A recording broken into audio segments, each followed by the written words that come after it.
be the front line. Barras makes it 10 times harder because now objectives is going to be a tough contest with the Daytona's welcome. For FCON's side, they just gotta make sure that C9 doesn't move too fast. I worry about the crowd control from the side of Falcon Esports. Definitely has got quite a lot to work around. But ladies and gentlemen, we are gonna be finally jumping into the very first game of today. Day number 1 here in Stream B. It's CLOUD9 versus Falcon Esports. Yeah, I think right off the bat, we're seeing that Cold War is going to get some info on where Daxis forces out the red tree at the purple buff. That is kind of the protocol, what you want to look at, but I also like that Kid X is trying to get priority for PX7. As an Arlet at level 1, you have incredible base damage with your Vengeance, and you just want to give as much pressure to the enemy mid laner as you possibly can, but Cloud9 able to stem the early aggression and keep this mid lane under control.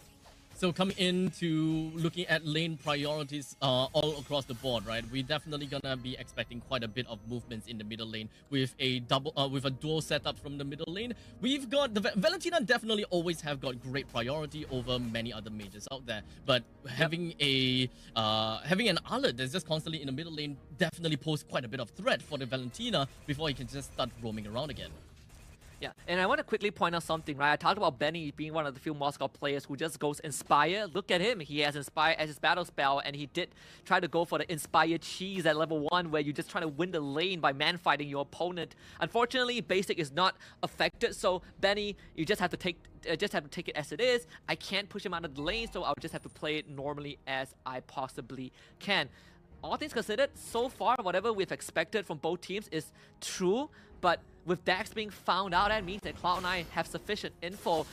Falcons, they're waiting for PX7 and Royal Milk to hit level 4, and then it's about the turtle contest. With the Aurora already heading into the top lane, they want to assist as much as possible. But Cloud9, they have jumped themselves onto Kid X and showed themselves in the middle lane, allowing Falcon Esports to actually take the priority off of the Lord. But we are expecting a 4 versus 5 fight as Royal Milk immediately jumped right in with the Earth Shatter, followed by a flicker as the turtle will be taken by the hands of Boba Zane. They have came here for what they wanted, and Kid X is going to be falling down as the first blood. Falcon Esports, they are losing 3 men right off the bat. Cloud9 looks at this game smiling.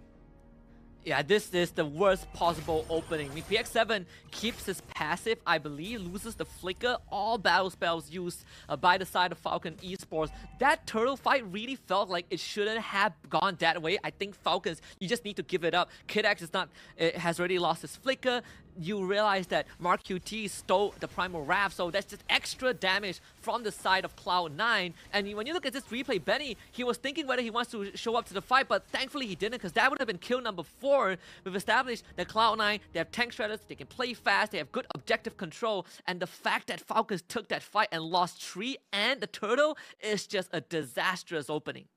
Definitely not the early game setup that they are trying to look out for. I mean, having 3% just going down, despite having the turtle priority in the initial phase, it definitely looked like Falcon is gonna be super prepared and wanting to go for that. In fact, I think it was a 4-man Earth Shatter coming from Royal Milk. I thought that was actually pretty darn good, but perhaps it took a little bit more time for the rest of the members from Falcon Esports to really respond to that. And fortunately, it also boils down to Cloud9 being able to retaliate pretty effectively. Yeah, and I think what Falcons failed to recognize in that situation is the fact that not only I feel like there was a bit of disconnect in their calls, and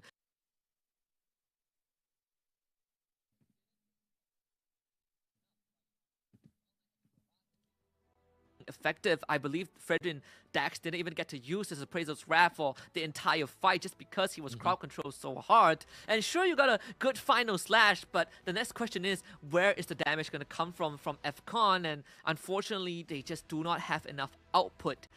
With that start, Cloud9, fantastic position, but for FCON, you might have to start considering slowing down the game, just trying to recover in terms of controlling the lane and getting the resources for your teammates. And maybe when the next turtle comes, you just have to consider giving it away to Cloud9, because if another team fight goes awry, I fear that Cloud9 would go out of control. Definitely feels like a game of attrition for the side of Falcon.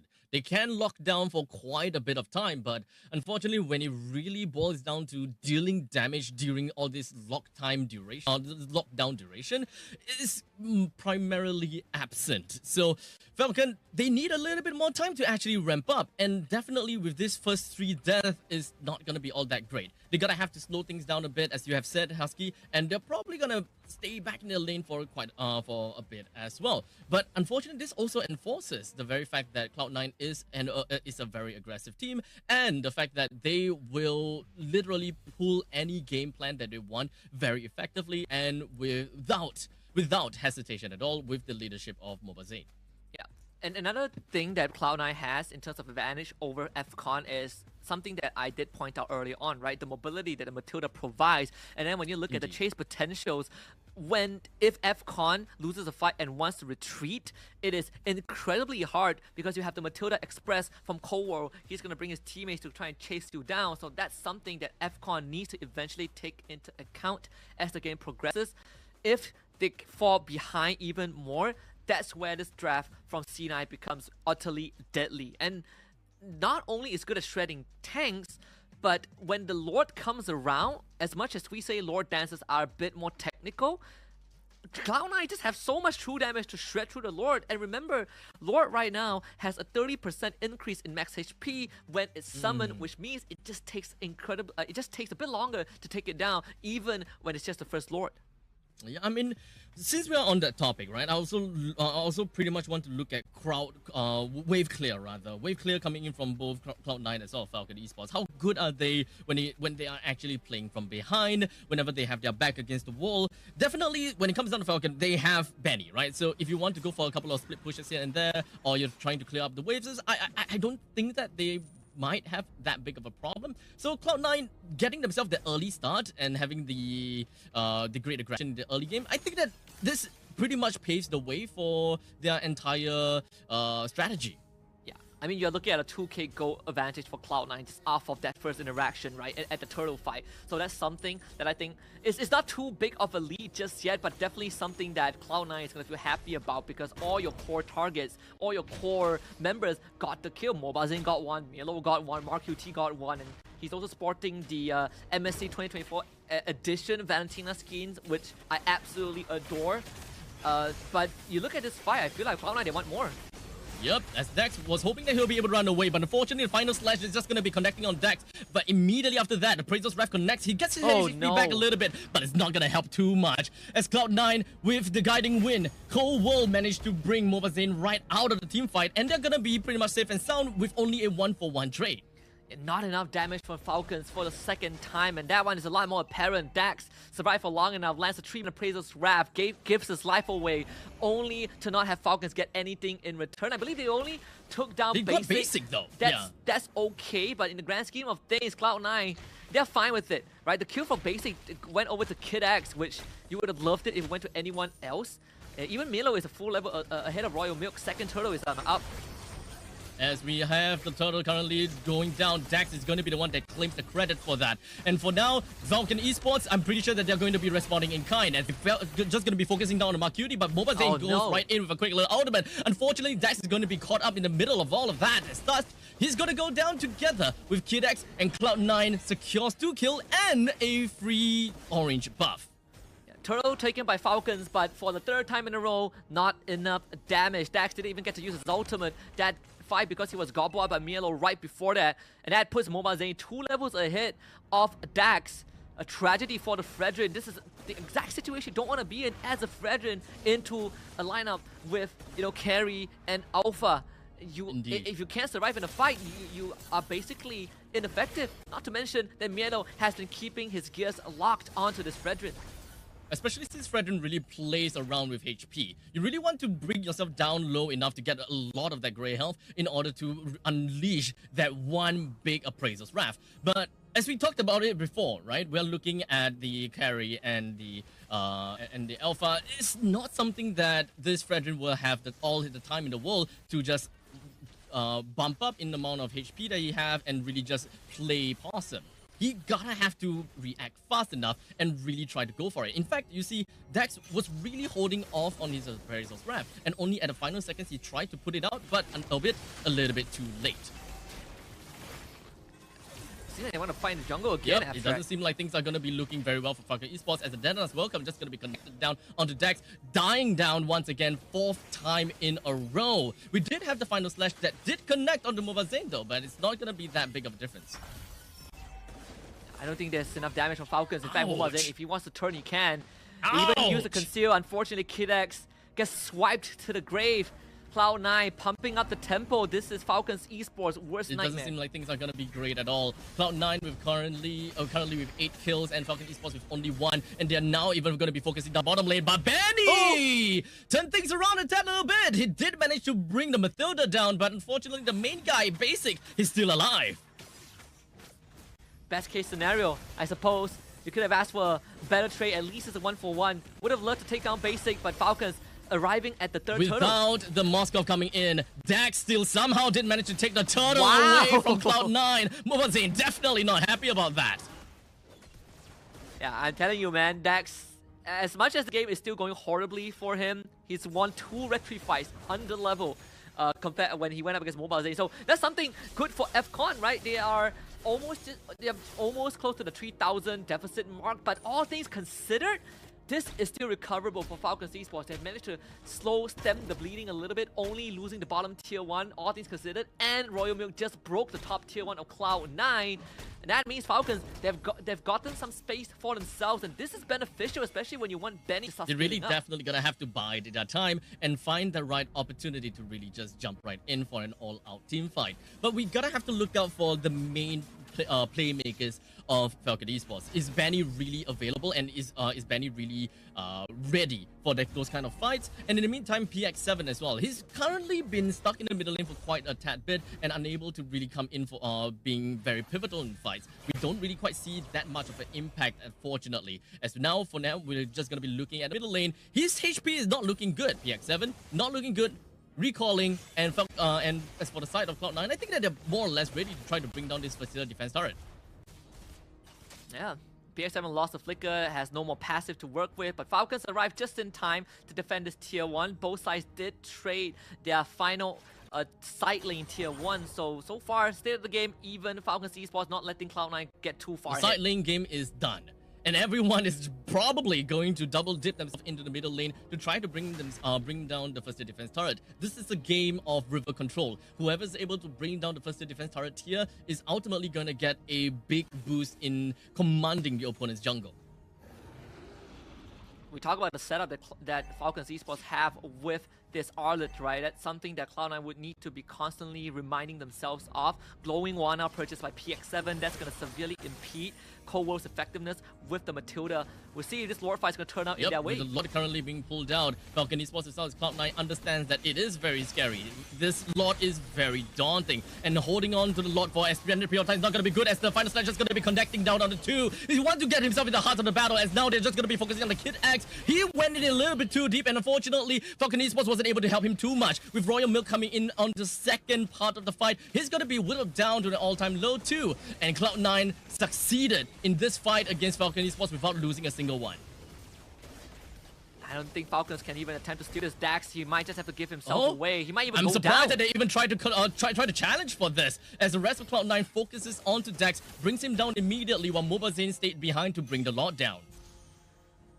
Look, I think Falcons, they gotta start cleaning up their communications a little bit. Kid X got sold out by his team. He got an incredible engage, and all he needed was PX7 and Royal Milk to press their buttons at the exact same time. But you saw the delay follow-up from Royal Milk's onwards basically allowed CLOUD9 to have time to react to that engage, and the rest was history. Benny, he wanted to put out damage, but the synchronization just prevented that from happening to FCon. So the synergy from Falcons, they gotta clean it up, because Kid X, he's been getting some good sets, but his teammates isn't pulling their weight. So they always have got the great initiation, But when it comes down to following up, it's not quite that. Despite having a lineup that has a lot of crowd control coming from the Edith, and even the Fredrin himself. And perhaps we are even taking a look at PX7. In fact, every single one of them have got a crowd control of their own, as long as they manage to get the communications up and running. So Husky pretty much got the nail in the head, right?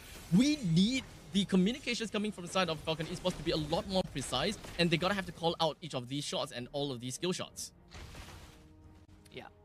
Luckily, they still defend all the inhibitors. That's the least silver lining. 6k gold behind Cloud9 at this point in time. We know for a fact that Benny, he's gonna have damage for sure. He's been able to farm up a storm this entire game, and he is going to be the linchpin of FCON as this game progresses, right? We're gonna head into that late game pretty soon, but again, it comes down to whether Falcons can get that perfect set, give Benny the space to dish out the damage. KidX and Royal Milk, they gotta start working on the synergy a little bit, because KidX, he's been doing his job, but the rest of the team, they gotta be able to follow up. They recognize that Dax is not easy for Dax to survive in a face of basic Mobile Zane and Mielo, but they have an idea on how to pull it off, and it's now a matter of executing. I think that right now, even if Dax has been constantly sacrificing himself for the greater good of FCON, I think that FCON gotta have to look at another way of playing. Like, even if Dax is gonna go down, they gotta have to trade it out one way or another. Because Benny, yes, he's been farming quite a bit, but perhaps he just don't have enough of those items to really execute anyone in Cloud9 just yet. And we are coming into 12 minutes of the game. I believe that once we hit about 15 minutes of the game where Dax is able to contest for Lord when both junglers are level 15, that is probably gonna be FCON's game. Yeah. And something that I think Cloud9, RQT has been doing well as well is that multiple choices of ultimates, right? It's either I steal the Final Slash, Primal Wrath, or even I steal Aura's ultimate if FCON wants to run at me. Because Cloud9, they have the priority looking for another fight. Yep. It does seem Cole trying to go for the Circling Eagle, working with Milo for that guiding win. Unfortunately, it's not exactly what they wanted. Milo got stopped halfway through and wasn't able to follow Coldwell all the way through. So, missed out the initiation, but that's fine. It was not that much of a committal Circling Eagle from the side of Matilda. So that's gonna be fine and dandy for now. Best case scenario, well, he did hit someone with the second half of Circling Eagle, right? So the cooldown reduction did apply for Cold World. Side lanes in favor of Falcons, especially top part. FCON has set up the top lane, so this is definitely a lore that they can try and juggle, but Cloud9, they have a lot of damage to run through it if they want to. We'll see if FCON can manage to find the cash. Royal Milk and KidX on different sides of the pit. Still trying to contest for this. Falcon Esports, they are going and raring to go. As the Danos Walker just going to be connecting down on the Fredrin. Dax still manages to take the Lord for himself. Cloud9 now just going to be going on for an aggressive front. They want to bring Dax down as much as possible. He just immediately jumps himself forward, but wasn't able to do quite much. Benny. As Benny, he brings himself and jumps back. And he's going to be safe and sound now. Royal Milk and Dax may have went down, but they have the Lord.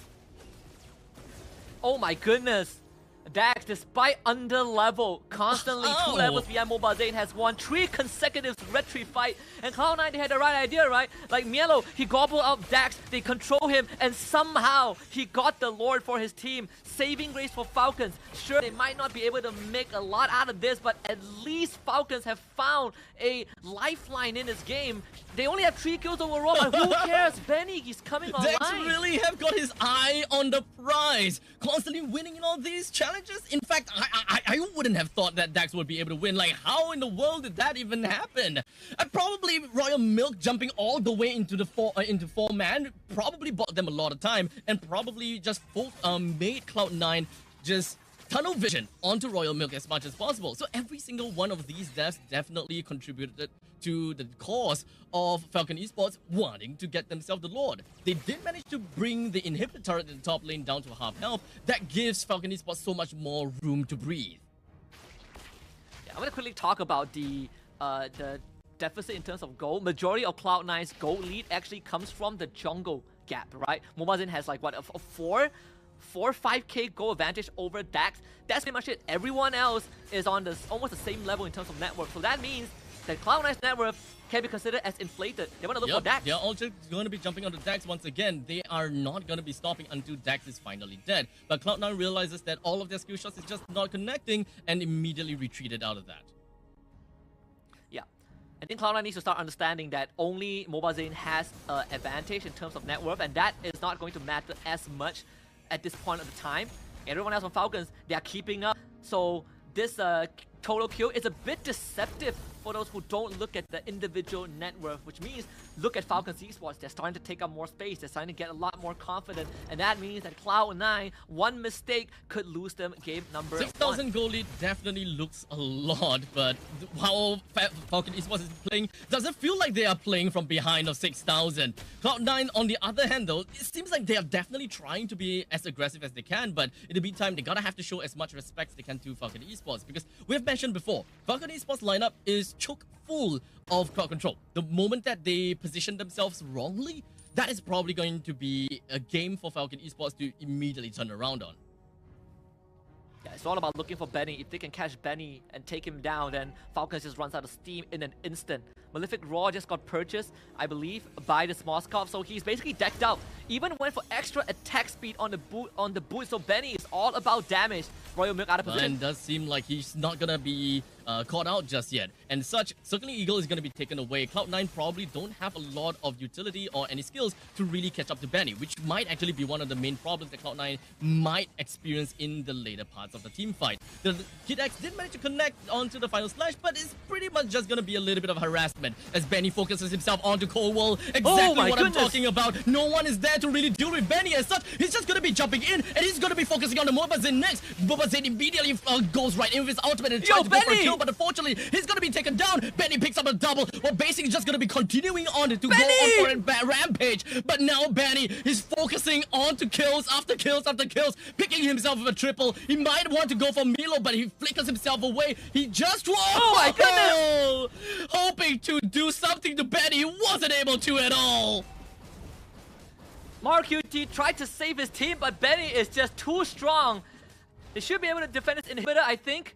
Maybe Benny would just power through it. It seems like MarQT keeps the structure alive. Lord, I believe, was taken by the side of Falcons in that chaos. Again! So Cloud9, they have essentially lost whatever lead they've gotten. We talked about the only net worth advantage that they have was from Mobile Zane. Look at this fight, right? Royal Milk goes to engage. He sacrifices his life to get Mobile Zane, but Benny uncontested the entire fight. Basically, he was put so far behind by Kid X, and when he rejoins the fight, Benny, he just loses out on the one timing, the Winds of Nature being used by Benny afterwards to survive that one-on-one. And Falcons have completely recovered from that early game. This right now is Cloud9's turns to experience a nightmare. Sheer discipline from the side of Falcon Esports, having the priority over the Lord and being able to just burst down the Lord with that tiny bit of health is definitely possible. However, they dragged it on a little bit longer than expected, and they forced Mobazane to go into a very unexpected position as he just jumps right in with his ultimate, hoping that he will be able to go in for the last hit with the Retribution. But with that all said and done, Falcon Esports did not touch the Lord at all. As such, they did manage to force Mobazane in a bad position, bring him down, then subsequently get the Lord for themselves and clean things up. Yeah, Falcons Esports in the driver's seat right now. Cloud9 wants to look for more. They did find Royal Milk with the help of the Daytona's welcome, I believe.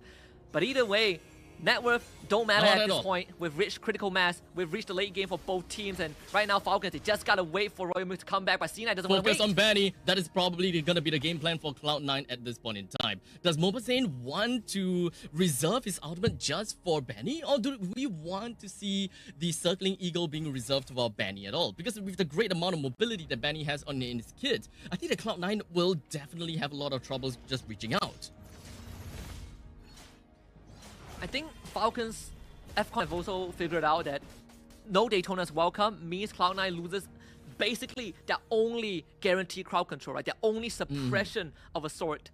So Mlbb misses that out. Falcons, there's so much space for Dax and Kid X to navigate around, and even Royal Milk. And again, Benny, if he's untouched, then Cloud9 is gonna have, it's gonna prepare for a world of hurt. And basic, he experienced it in that third Lord fight where he walked a bit too far forward. Kid X basically displaces him. So that is something that basically also needs to take into account for next Lord spawning on the top side. Even though we have the inhibitor turret at the top and the middle lane taken down from the side of Cloud9, this doesn't immediately say that Cloud9 is out of the game just yet. In the meantime, Denanas welcome, connecting down onto Royal Milk. He's still gonna be alive though. He does an immortality, flickers himself right out of that, and all things said and done, Falcon Esports didn't lose anyone but immortality.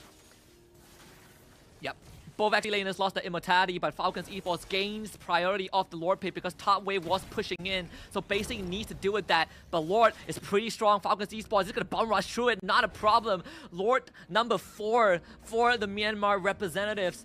And this could be the death sentence for Cloud9 if Falcons, they just need one last push. And only one inhibitor stands for Cloud9. We mentioned this in the early stage of the game where Cloud9 doesn't exactly have very good wave clear as compared to Falcon Esports. Falcon Esports is a lineup that can really play from behind very effectively, especially since we're looking at a Moskov versus a carry kind of situation. Sure, you might be able to burst down the Lord pretty effectively for this out of Cloud9, but when it comes down to the rest of the wave that's just going to be marching in, you may have a lot of problems essentially dealing with that. As such, the Lord marches in, ready to pillage everything that Cloud9 holds dear. The Detonators welcome still going to be connecting it, slams Kid X into PX9, PX7, but it doesn't seem like it's going to do much as Falcon Esports focuses onto the throne and the core gets destroyed. Falcon Esports takes game number 1 away from Cloud9.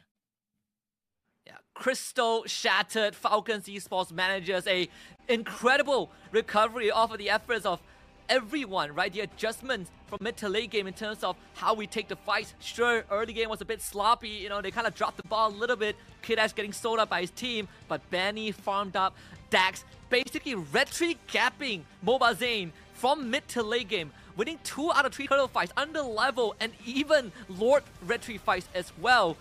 So props to Falcon Esports from keeping a cool head, because when you look at the first 6 minutes, you think that this is over for Falcons, right? Cloud9 was so far ahead. How did it all go so wrong? But Falcons just were able to find opportunities to readjust their gameplay and punish Cloud9 for not respecting the power spike that Falcons have. It's definitely difficult for the fans of Cloud9 to be watching this game, as they have got clearly the lead. EXP lead, gold lead and everything, but Dax just comes in to just steal everything that Cloud9 absolutely holds dear and true.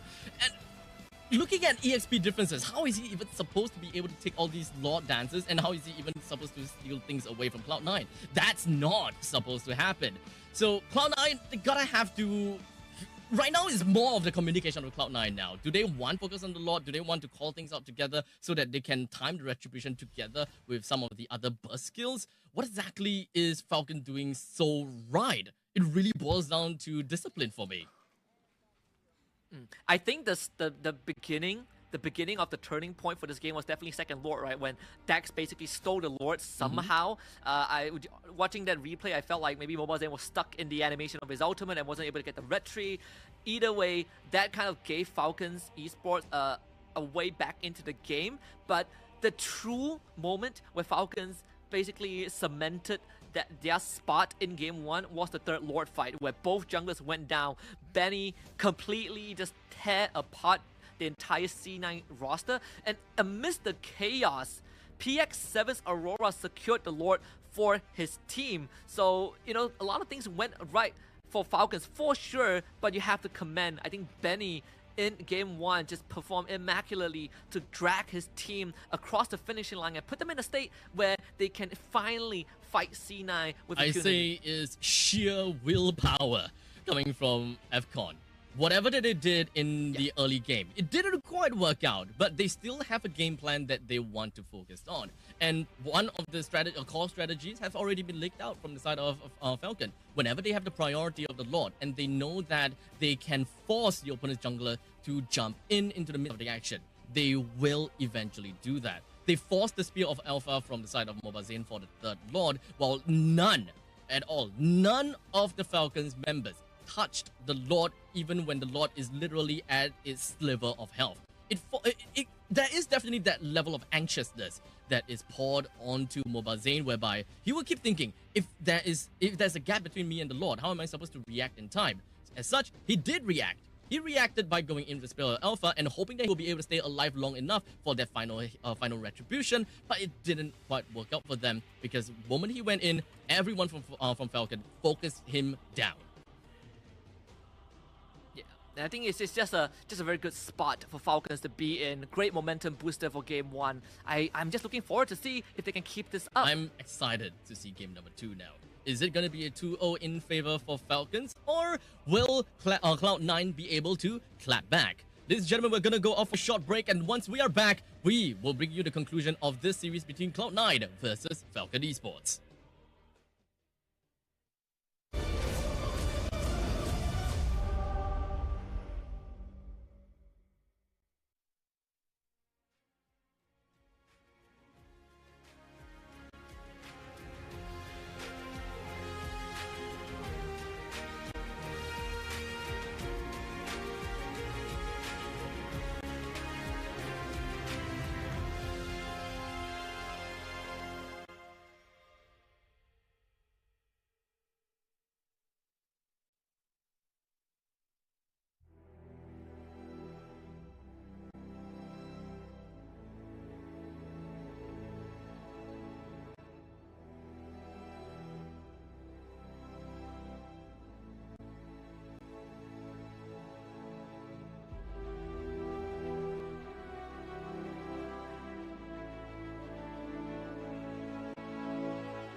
Alright, ladies and gentlemen, welcome back to the B stream of the Mid-Season Cup 2024 here at Esports World Cup at Saudi Arabia, Riyadh. We've got game number 1 of match number 1 that has just concluded, with CLOUD9 unfortunately losing over to Falcon Esports by 1 point, as we are about to jump in for the second game very soon.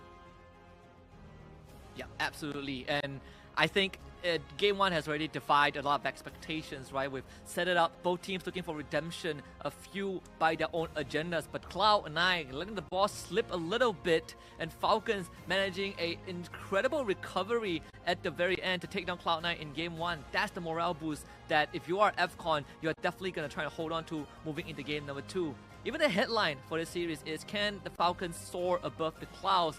And they are 1 game away from being above CLOUD9. I think that they are pretty much gonna be flying on a par with CLOUD9 now. If whether they can go above, that is all dependent on game number 2.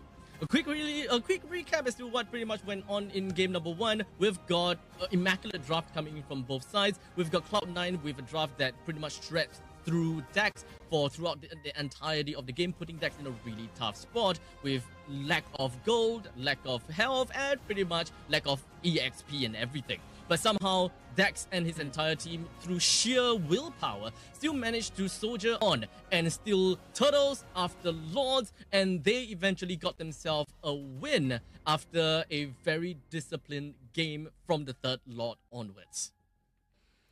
Yeah, I mean, Dax won 4 out of 7 objectives against Mlbb. That gives you a very good idea of kind of the disparity we see in game 1. But now it's time to switch sides. FCON on blue, C9 on red. We're getting almost the exact same opening bans with a bit of deviation, right? FCON opting to take out the Arlet instead. So now with the Loyi Arlet chip as well as Harif being thrown right into the banning pool, does C9 want to go for a little bit of a respect ban here? Do they identify that the Fredrin is gonna be pretty annoying, or is it all just the fact that Dax is just doing Dax's thing? Or do they want to look for some proper answers over to the Moskov? Because Moskov have pretty much got free reign in team fights as long as CLOUD9's Matilda ran out of his Circling Eagle. So CLOUD9's lineup for this upcoming game might actually focus a little bit more over to the back lines of Falcon, because they don't really have an answer to that in the previous.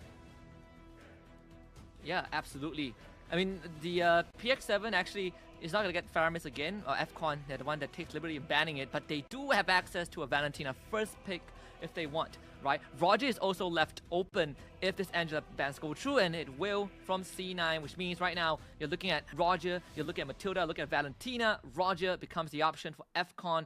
Great hero in this meta with the war cry, and on top of that, great flex pick. With the very first pick coming from FCON with a Roger, we definitely have the idea that CLOUD9 might want to retaliate with a Moskov onto their side. Understandably, for the side of Falcon, they are not that afraid of Benny. They already have probably an answer that they want to have onto the side, and probably just more on a backline kind of team comp for the side of Falcon. Do they want to go for a little bit of a dive kind of game? Because maybe they just want to focus on early game and try to snowball out of control. I suppose we have to see the rest of the draft right now. Backline jumps. At least for the side of, yeah, I mean, for C9, right, at least you have some late game insurance, right? You have a Swiss Army knife with the Valentina, you have the Moskov, which you kind of took away from Benny if this is going to be a Roger jungle, but instant Terizla and Ruby. So FCON, they're not hiding anything, right? Terizla XP, Ruby roam. I've seen examples of certain teams putting Terizla mid, but I would hope that's not the case.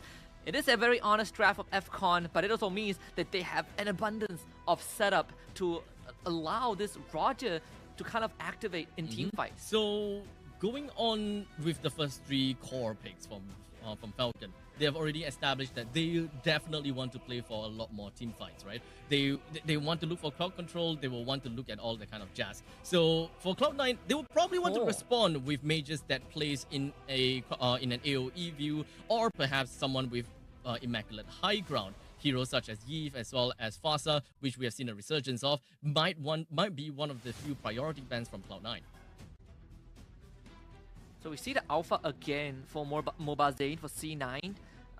Right now, FCon still have not picked their mid laners yet. We are not really sure if this is going to be a Dax Roger or it's going to be a Benny Roger. If you want to ban heroes right now, I think Cloud9 will be probably looking at mid laners, trying to limit what PX7 has. I'm looking at Novaria right off the bat because Novaria for FCon is such a good pick with the Astro Echo. You magnified hitboxes not just for Terizla but also for Ruby, enabling great catches. But they are also forced to ban out the Aurora because Aurora in their previous game is just so annoying, stopping dives from people like Mlbb and stopping C9 from playing this I run in your face and I roll you over. It is not possible when the Aurora is there to freeze So you. lane priority is definitely something that we have talked about pre-game of game number 1. And with a Valentina right here from the side of C9, Falcon, they do have quite a bit of choices they would want to go for. They still have a little bit of flex options, as Husky has mentioned, with the Terizla in the mid being one of the possible thing. And if that's actually gonna be the case, will Ruby also gonna be flexed over to EXP, or is it already solidified over to the roam role? I mean, if you have a Terizla, it's probably roam, right? But with this Ether ban, it does kind of play into what my speculation is. I believe that Falcons have played Terizla mid before. It is, I wouldn't say it's an ideal pick, but it basically acts as a sandbag, right? You just allow Terizla, I'm not going to go down early on. I can rotate easily to join fights, and I do the exact same thing of setting up for team fights. So Baraz is going to be the choice. Now the export gets banned out by FCon. Baraz is still one of the few picks that has a guaranteed crowd control, and the suppression allows you to easily win objective fights and keep targets in check. But the Pharsa actually is the choice. So Pharsa mid, we're going to get the Roger jungle, and that means it's a Ruby gold Honestly, lane. I'm kind of surprised that Cloud9 didn't focus on high ground mage that excels in team fights. In fact, going over to the ban on Edith is definitely something relatively surprising from me. But Falcon picking up the Fasta is definitely fits into their MO. And when it comes down to picking out the Florin, it works perfectly when it comes down to for the Terizla as well as the Ruby. We're not really just looking at the fact that there is global presence, but the shred away of anti-heal potential from Cloud9 using those glowing wands or dominance eyes, shredding all of those debuffs. Definitely great to see. Yeah, I think on top of that is also the fact that Cloud9 hasn't picked their roamer just yet. They're keeping it for last, and Florian would have been a great option for heroes like this Alpha, right? You basically allow the Alpha to stay alive a lot longer in team fights in the early phase and just enable that snowballing capability. So I think FCon, they definitely ran into this very well. And if this Roger gets a hit, it is going to be quite a mess for Cloud9 to deal with, right? Because I don't think Valentina and Moscow would want to deal with a raging Lycan that is ahead in that early game. Yep. I mean, I think that Cloud9 may not be that afraid of this Roger this early into the game, right? I mean, his claws definitely would not be as sharp as later into the game, especially since we are looking at the Roger going up against a Moskov, which understandably would have a lot of a tougher time to actually just snowball out of control. But okay, I completely forgot about this possible thing. It's a Ruby, Yeah. it's a Ruby go. Yeah, it's a Ruby go. I mean, yay! yeah, I mean what the Ruby go wants to do is just a sandbag, right? Like it's like a Terizla, basically side lanes for FCon. Yeah, I mean even Terizla side lane, right? Like both side lanes for Falcons is just sandbag. You know, you don't leave the lane, you don't take me down. I keep my structures alive, and that's the modus operandi. But of course, Cloud9, they're gonna take priority over the Little Wanderer. Good coverage early on. It's all about to see whether Mlbb gets ahead first, or it's going to be Dax, who is going to Quantum Charge instead of the Warcry. Mlbb taking killing spree of all things. I actually, now that I think about it, it's actually pretty nice to see that Roger is going over to the jungle instead. Especially since if he's going to be paired up with this Moskov, he's definitely not going to be getting that snowball factor into the game that early. Especially since their team definitely goes around this Roger and the Fasa for damage. in the early stages. So getting this Roger out of the gold lane is definitely going to be fine. And especially since we are looking at the roaming trio of Florin as well as Fasa, this Roger can stay alive throughout all of these situations, and he can still deal some mean damage, as you can see in the middle lane, already threatening Marcuti 1 minute and 30 seconds into the game. Very good patience. Dax waited for Marcuti to walk as close as possible. Forced out the flicker. Would have been nice if he got first blood, but either way, Dax himself is single-handedly taking out space in this bush. It's not the easiest for Cloud9 to walk up forward, though mobilelegend has the experience advantage. So if he drags this long enough, he's going to be at level 5, and that's going to give him that edge in securing this turtle fight.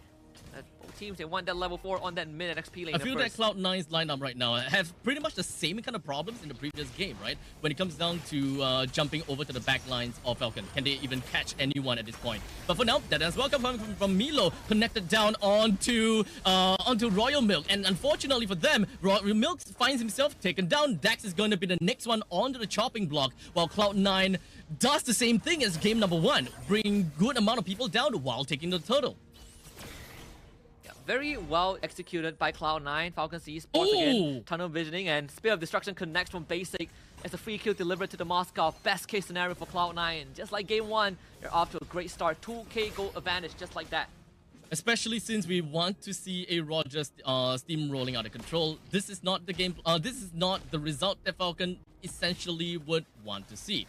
We want to address a couple of we definitely want to address a couple of issues for both teams and what they want to initially achieve in the stage, right? Falcon Esports, they won their early game using the Roger as well as the Fasa. But in the meantime, Cloud9, they want to completely destroy the side lanes, right?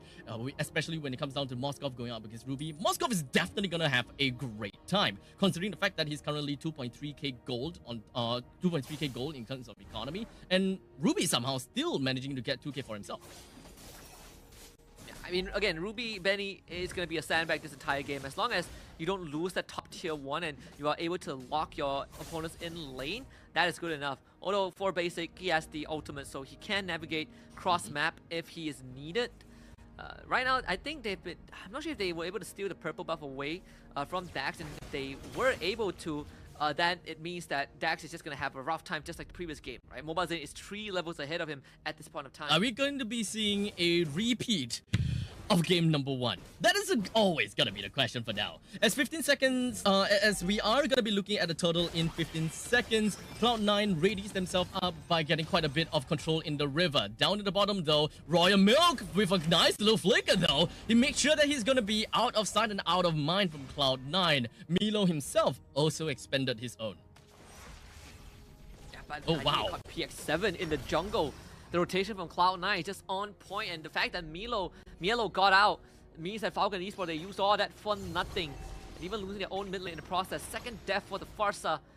Turtle is now up on the top side, and I don't see a way for Falcon Esports to contest. No, not at all. I think that contesting this is going to be a death wish, and especially since they are not getting control of their own jungle as well. As you can see, the Spear of Destruction connects down onto Florin, brings him down preemptively. PX7 hides himself right under the nose of the turret, and he's going to be safe and sound while unleashing his feathered airstrike. Cloud9, they readies themselves for the turtle, albeit with Coldwell having only half HP. He should still be dominating enough to eventually jump right in if he really needs to. Yeah, this Grok is a big problem. It's the wall, it's the crowd control. I'm offended, connected down on the mobilelegend, brings him down almost immediately. Dax takes the turtle and managing to contest for that. Cowell immediately flickers himself out of the way and is going to be safe and sound for now, or maybe not, as PX7 unleashes death coming in with the airstrike. Base is going to be the next one on the chopping block as well, as Dax brings him down preemptively too. What a turnaround from Falcons. First of all, Flicker, I'm offended, takes out mobilelegend, secures the turtle for Falcons, and a feather airstrike underneath the tier 1 to secure 3 more. That's recovery. Falcons a complete completely stopped, completely negated the lead that Cloud9 got after the first turtle, and Dax, he wants Lead more. means nothing to the eyes of Falcon Esports. In the meantime, the Spirit of Destruction is just going to be connecting down to Kid X, while the Basic is just going to be focusing himself on Dex. But somehow Dex is going to be running away just fine. Hey! But Benny, he actually went in for the unoffended, which actually pulled the enemy closer to make Dex die. So unfortunately now, Benny went against the world. Cloud9 managed to clap back in that small, tiny little problem of Falcon Esports. No, Benny saved Dax, but Mark QT chased him down. He stole Dax's ultimate. He became the Lycan himself to get the kill. So Cloud9 again punishing, but this is the replay after the second turtle fight, right? Very good coordination from Falcon Esports, just letting Dax get the cleanup, letting him recover, catch up to Mlbb, at least making sure that the deficit isn't too bad, and then Cloud9 responds in kind. Mark QT chases him down, Mlbb again cashes in on some kills, and Basic was able to find another one with the Spirit of Destruction, something that FCon gotta pay a bit of attention to, though. The global presence from the side of Cloud9 is not to be messed with. But at least FCon's deficit isn't that bad. They still keep it under 3k. I mean, immaculate position coming in from PX7 thus far throughout the entirety of that fight. But for now, it does seem like Cloud9 is just going to be focusing on Royal Milk again. But Mlbb got pulled in, but I'm offended. And the aggressors, in turn, has been taken down instead. Mlbb now suffers a 20 seconds death timer onto themselves. And Falcon Esports focuses themselves in the middle lane, wanting to bring down this first defense turret in the middle lane. But Mark QT is going to say no as much as possible, trying to whittle down all that ballista as fast as possible. While that push in the middle lane happened, Dax focuses on the turtle and gives good economy to the rest of the team. Both teams just running it at each other with no impunity, with no regards. They just want to fight. This bomb tier 2 should go down to FCon. This Mielo can clear it, well, with the help of Mark QT, definitely so. Again, Falcons keeping it within an arm's reach. In fact, a Lycan form stolen by Mark QT of all ultimates available. Always ensuring that there is a nice gap between themselves and Cloud9. Falcon Esports is just pulling all of these gameplay as well as all this macro play just very effectively. They made sure that trades are trades. If they lose anyone, they will want to find something to recover from it altogether. So Falcon Esports, even from the previous game, right? We have seen before time and time again. They lose some members, but they will find another way to get themselves back on track. Yeah. And Cloud9, after that skirmish, realizes that, man, we cannot one-shot Royal Milk anymore. No way. They're gonna try. But looks like they are still definitely gonna be trying after all. They used quite a bit onto Royal Milk though. But now Royal Milk immediately jumping in for his quick little ultimate, but doesn't seem like the penalty zone actually did do anything at all. Mielo misses the Daytona's welcome. Cold War's power of nature basically makes him CC immune to the penalty zone. So both teams just have to call it quits. You know, we tried, but nothing worked out. Probably it's time to get ready for the first Lord of the game. It's going to be spawned on top side, which will be taken care of by Royal Milk. Teresa is one of those few heroes that, yeah, you can kill him 10 times, 20 times, but eventually he is going to scale. He is going to be useful regardless, because he is the guy with the body of the Smith after all. So we'll see. His first Lord fight is going to be very, very important for both teams, especially if Falcons get their hands on it. Now, what is the game plan here for Cloud9 though? Because we have constantly been seeing Mielo going in to initiate using the Dana's welcome. But time and time again, they don't have enough damage because they don't really quite seem to have that kind of battery to work with this kind of pick-off comp. Because Cloud9, they're just focusing on that time and time again and just not working. But we'll get back to that in a short bit as Basic just went in ham against PX7.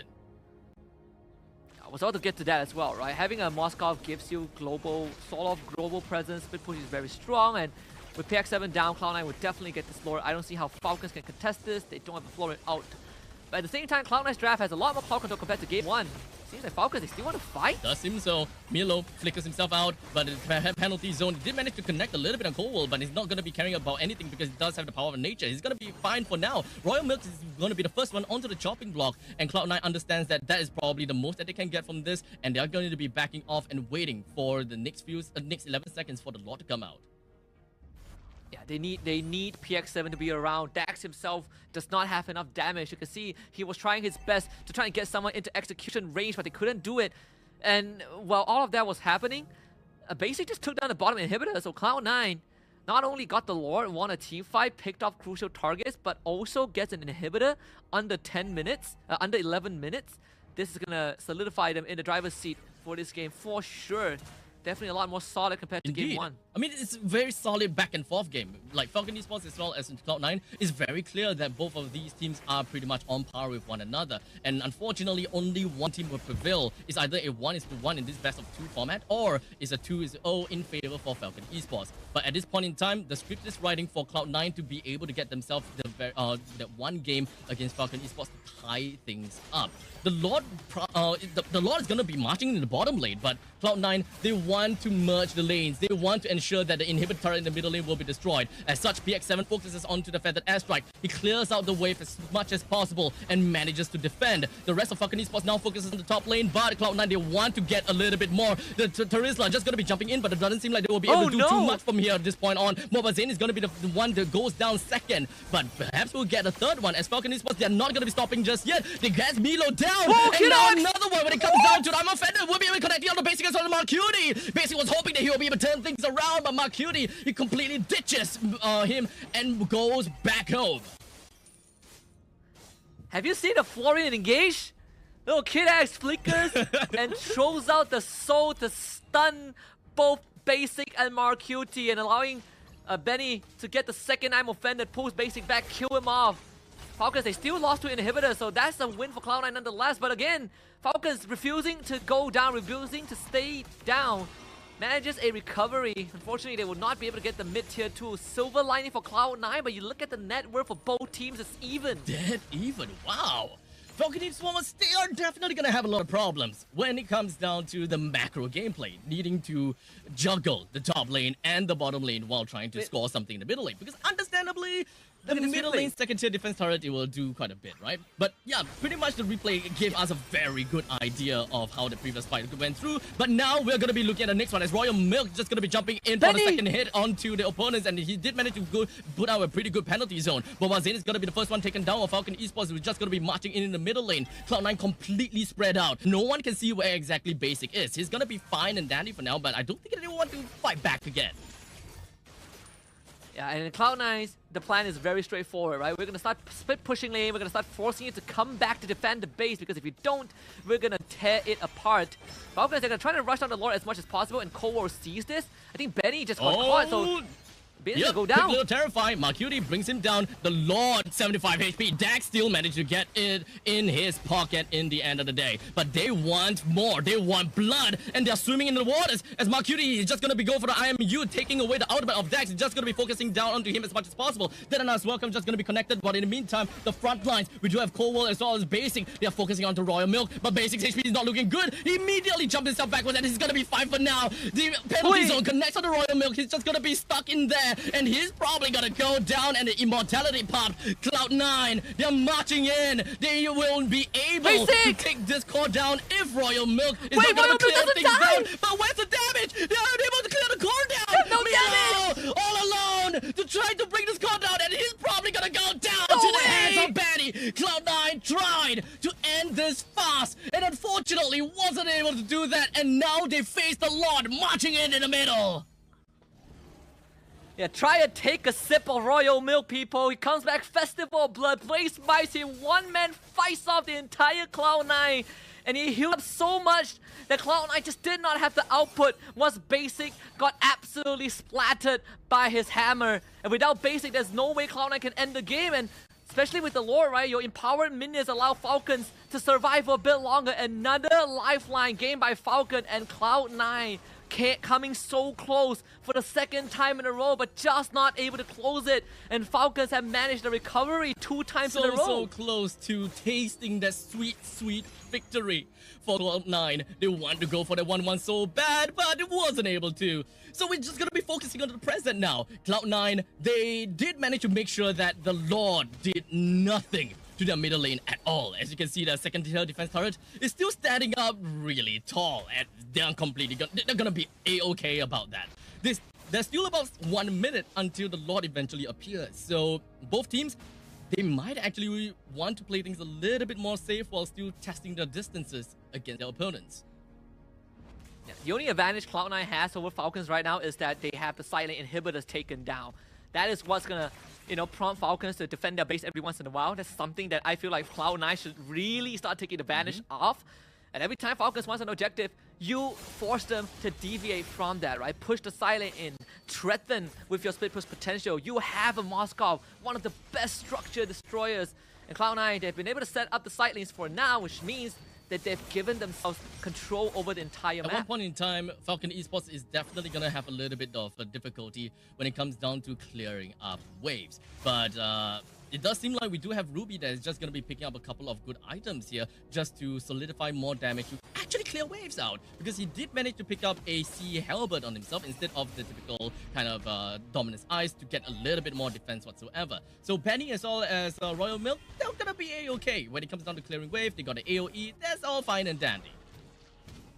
Yeah, the lack of wave clip definitely is going to be a slight detriment for Falcons Esports, right? It's why you see Mlbb just got the Endless Battle and he's working on that Lord.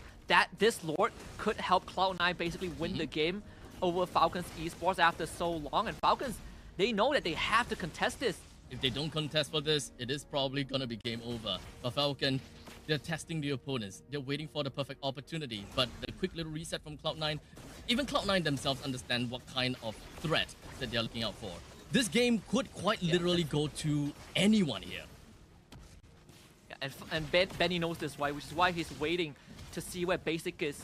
But Basic has used his ultimate. This is the chance. Falcons, let's see if they can make this happen. As Royal Milk takes his first stand in the front lines, he's going to be holding on to the Lord for a tad little bit. But there's a flicker as well. That as well coming in from Milo, just going to be connecting down. But oh, the heals coming in from KidX ensures that Dex will be able to stay alive for a little while longer. But it doesn't seem like they will be able to do too much. Basic! Now, it's just going to be Marcute. He's just going to be holding on to the back. But basically, he's just going to be jumping over to the back lines and focusing down onto the core as much as possible. They push in. It's all left with KidX. Royal Milk and Benny is nowhere to be seen. Never mind, Royal Milk is now here.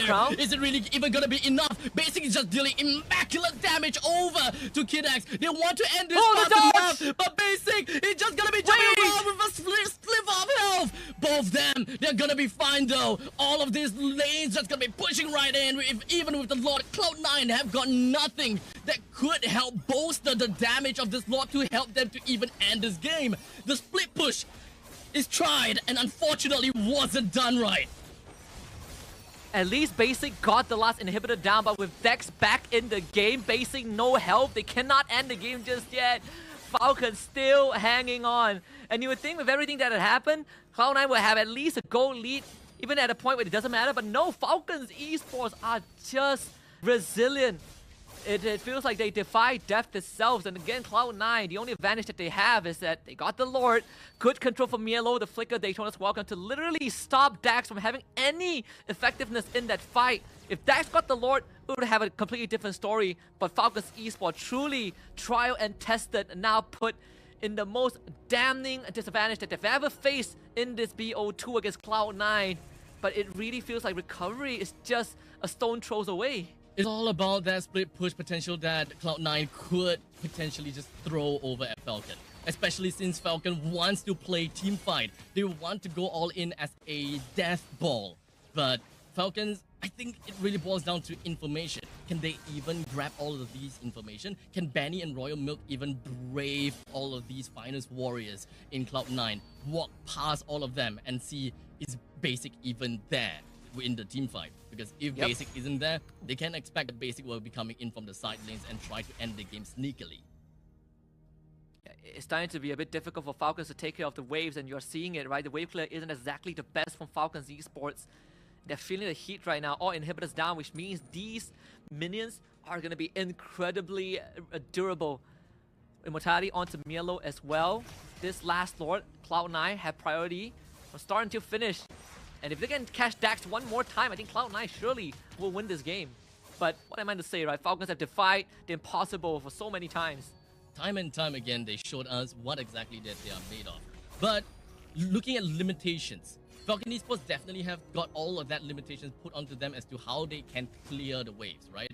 Even Benny focused on more offensive scenario, or rather offensive alternatives from the Dominus Ice. It definitely managed to help them in clearing up the waves in the later part of the game. But 20 minutes onwards, trying to clear all of these mega creeps, I think that is definitely going to be tough.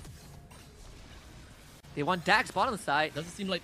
Dax gets away. Hey, they still want him. Flicker coming in from Cold World with the wild charge, but it doesn't seem like they will be able to isolate anyone at all. As such, Falcon Esports, all 4 men, is just focusing down onto him as much as possible, bringing the Grok down. Royal Milk, though, he puts himself at the top lane to give more information. But Cloud9, the main part of the game, is down in the bottom lane, as Marcuti is going to be taken down now. The offenders are connecting down to basic. As such, the Immortality is going to be taken down. And that is going to be him going down right now. Cloud9 did manage to bring the Lord down, sure, but we have a full 4 men from Falcons that will be knocking onto the door of Cloud9.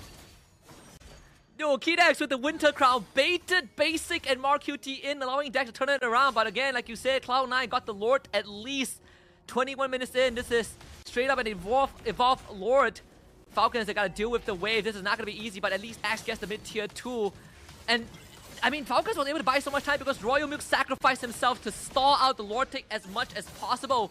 They should have time to whittle down the Lord at least and give PX7 space to clear out the side waves. I don't think that they will be able to bring the game to the end at this point in time just yet. But it is all just pretty much going to be a wet noodle fight. As now Benny is just going to be going with the Armor Feather with quickly Flicker coming from Star Milo. He's going to be safe and sound for now. But Benny is just healing up so much. He's not going to die at all. As now Falcon Esports, they do have PX7 coming in now. The wall charge doesn't seem Milo misses Milo. He didn't go for the death as welcome. Did not commit to anyone at all. Dax gets himself a mega kill. Brings Milo down. That is one of the tough front lines coming from Cloud9 that would really help them to defend this upcoming push from Falcons potentially.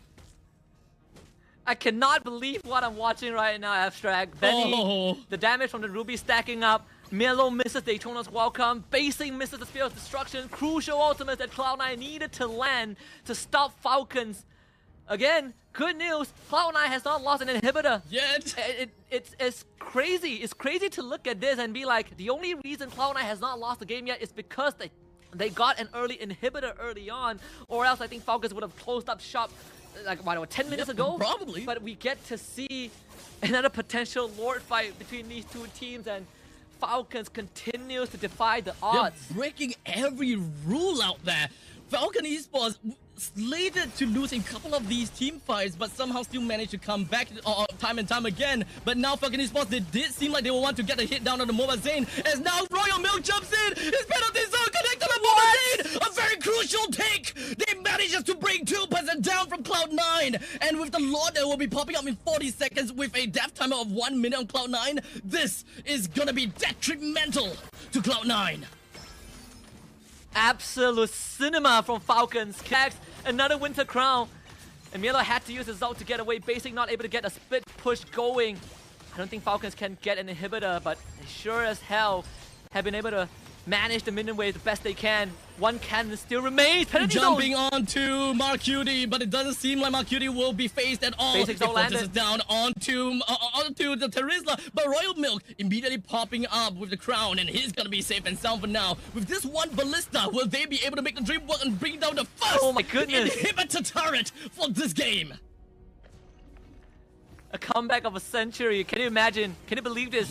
Day 1 of the MSC group stage, and we're seeing this on stream be graced by Falcons Esports. This is what? Lord number 5.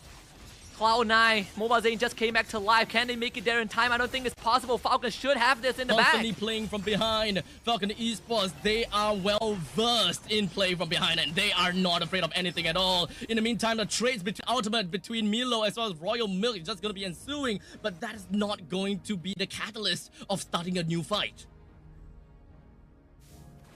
Unyielding spirits from Falcons. Now Lord finally in their hands after a grueling almost 25 minutes. Just beaten and battered, but not down just yet. Lord will be on the bottom side because that's where the inhibitor is down. Falcons looking to take up as much space as possible, and it's Cloud9's turn to be on the defense, to stick together. Falcons is just going to let the Lord auto escort the wave, and that's going to give them openings to start threatening the remaining structures on the side of Cloud9. And I think Royal Milk just got his immortality back. I mean, the cooldown has already come back up. And that means another life for Royal Milk, who is just man-fighting Mobile Zane. Doesn't seem like Mobile Zane's damage output, all those true damage, is really doing anything at this point in time. We're not looking at a lot of high HP heroes from the side of Falcon Esports. In fact, it is just so sustainable. And we are amplifying that with Kidex, with his ultimate, and they're not afraid of anything. But for now, Grok comes in from behind. Coldwell was hoping that he will be able to get a final with the wild shot, doing nicely, but 4 more the penalty zone! Coming in, Royal Milk! They clean things up, and CLOUD9, they suffers another defeat to the hands of Falcon Esports. And the Falcons soar above CLOUD9 into infinity and beyond. The sky is no longer the limits. Myanmar putting a mark on the MSC stage, completely shattering the hopes of North America. Can you believe